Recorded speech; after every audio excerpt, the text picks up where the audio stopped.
Hi guys, welcome to KP classes. जैसा अभी तक हमने आपकी जो वीडियोस की है उसमें हमने आपका डिस्कस किया क्या क्या बेनिफिट्स होते हैं अगर आप लॉ करते हो, आप टॉप इंस्टीट्यूट से क्या क्या करियर ऑप्शंस होते हैं।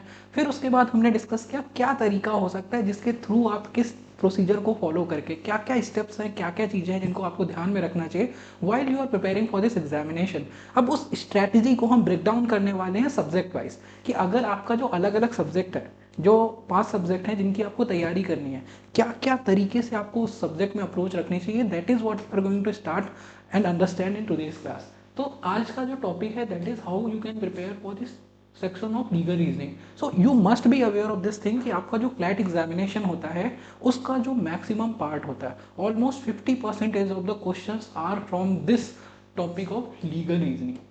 अब लीगल रीजनिंग को हमें करना कैसे है, क्योंकि अब आपका लीगल रीजनिंग जब लॉ की बात करते हैं तो लॉ का एक पैसेज आपको एग्जामिनेशन में दिया होगा। Suppose they are telling what is law and then after that based on that they will be giving some circumstances, some conditions, some situations जिसमें आपको लॉ को इंटरप्रेट करके आपको आंसर करना होता है।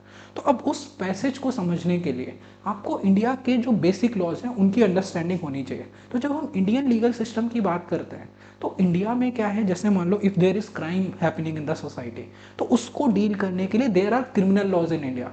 फिर अगर हम कोई ऐसे सिविल डिस्प्यूट की बात करते हैं, जैसे just talk about property dispute, या अगर मान लो किसी की फैमिली को लेकर के कोई डिस्प्यूट होता है, so these are the offences और these are the the kind of offences they are of civil kind, मतलब सिविल नेचर के जो ऑफेंसेज होते हैं उनको डील करने के लिए in India there are civil laws.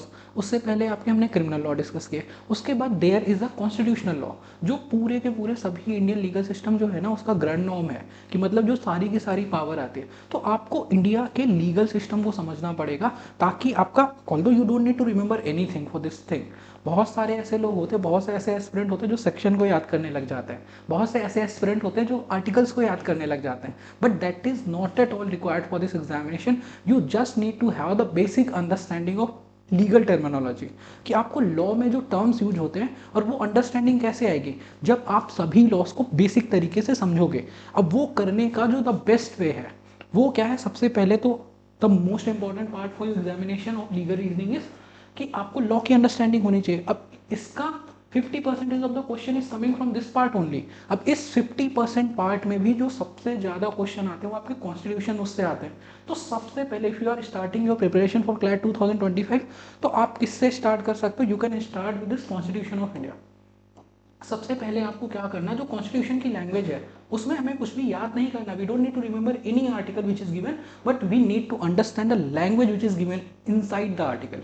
जैसे if they are talking about right to equality, if they are talking about untouchability, if they are talking about right to freedom, if they are talking about right to constitutional remedies, so you must be aware of all these terms which are there in this section. तो सबसे पहला and the most important part inside this legal reasoning is constitutional law. तो इसके लिए आपको क्या है, सबसे पहले you can read this constitution of India. Then the second part is of, second part की अगर हम बात करते हैं, देन आफ्टर दैट आपको जो आपके सिविल लॉज हैं और उससे भी ऊपर आप क्या कर सकते हो, क्रिमिनल लॉज। क्रिमिनल लॉज की अंडरस्टैंडिंग आपको कैसे आएगी, क्रिमिनल लॉज की अंडरस्टैंडिंग के लिए यू कैन रेफर आईपीसी। अब इसमें भी again I am saying the same thing, you don't need to remember any section which is given in the Indian Penal Code, but what you can do is आप जो law है उसके कुछ important चीज़ें वो आप पढ़ सकते हैं। जैसे for instance if I am talking about this IPC ना, so this part 4 of the IPC that is talking about general exception, that is important and that will give you an idea of this criminal justice system in India। तो एक तो क्या है, आप legal terminology से familiar होते हैं, along with that आप कुछ मूवीज भी देख सकते हैं। तो आपको अपनी तैयारी को अगर अच्छा करना है ना, तो आप जैसे criminal justice there is a web series which is available on these platforms, आप उसको देख सकते हो। So that will give you an understanding of the criminal justice system in India. वो आपको उसकी जो टर्मिनोलॉजी है ना वो समझ आती है। Then after that third part जो अभी हमने सिविल लॉस की बात की थी, उसको समझने के लिए you can refer contract and torts. अब कॉन्ट्रैक्ट और टॉर्ट क्या है, वो सारी चीजें will be discussing in the upcoming part. लेकिन अभी के लिए if I am saying, if you want to have an brief idea about the legal system in India, what are the subject that you can refer, the first one is constitution of India, that is the most important part under this legal reasoning. Then after that for criminal law you can refer this IPC. Then for civil laws what you can do is contract and tort you can read as of now to have an basic understanding of civil dispute. Then after that the fifth one is family law। although questions are very rare, but still they can ask question from this part also. So family law mein you can refer this Hindu law and Muslim law. Now you don't need to, again I am saying, again I am giving so much pressure on this only one thing, that you don't need to remember any section, any article, nothing in these parts, but you need to have the basic understanding.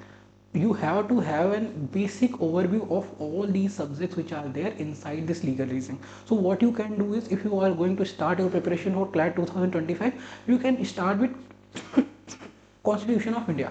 Once you are having an idea about this Constitution of India, what you can do is, after completing this Constitution of India, you can start IPC, or you can take 2 subjects at a time. So you will be having a better understanding of criminal justice system, and once you complete all these laws, you can start attempting the comprehension passages which are given in this legal reasoning wala part. Then you'll be getting more confidence in part. So in the upcoming classes, we'll be dealing with the other subject, how you can break down your preparation, how you can make a strategy to crack this examination. So for more informative video, you can subscribe our channel, and you can like and share all these videos. So in the upcoming part, we'll be covering how you can cover all these subjects which are inside this legal reasoning. Along with that, we'll be covering how you can cover this part of quantitative aptitude, logical reasoning, GK and current affairs, English. So for more strategy videos, you can subscribe to our channel, and thank you so much for watching today's video.